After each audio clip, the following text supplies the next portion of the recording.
পুৱা যোৱা মানুহবিলাকেহে গম পায়, ডিউটিলে বা ক'ৰবালে পুৱা নিজৰ দায়িত্বত যোৱা মানুহবিলাকে এই কুঁৱলী ফাটি ভাঙি ভাঙি যে যাব লাগে ৰাস্তাটো চাওকচোন। মানে কি ক'ম আৰু, ইফালৰ আহি থকাৰ গাড়ীখন দেখা নাপায়, মই যোৱা গাড়ীখন দেখা নাপায়, যদি লাইটৰ পোহৰো যদি ভালকৈ গম নাপায়, মানুহ এক্সিডেণ্ট হৈ কিনে মৰাটো একদম খাটাং আৰু।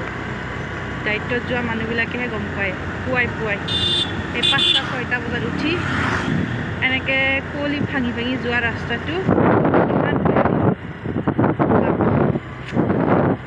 অকণমান চোৱা আৰু ক'ৰবালৈ গৈ আছোঁ, ভালকৈ ৰাস্তাটো চিনি নাপায়,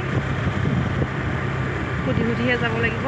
এই ৰাস্তাটো চিন্তাই লাগি যায় ক'ৰবালৈ যোৱা হ'লে।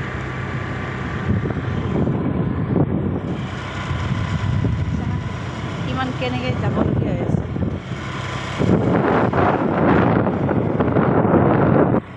কোনোবাই যদি খুন্দা মাৰি থৈ যায় গমেই নাপাব। গৰুৱে আহি আছে নে কুকুৰে আহি আছে, মানুহে গাড়ী আছে দেখাই নাপায়। কিমান স্পীডত যাব লগা হৈ আছে, কিলোমিটাৰটো ভালকৈ দেখা নাপায় কুঁৱলীৰ কাৰণে। মই এতিয়া 25 কিলোমিটাৰ স্পীডত যাই আছোঁ।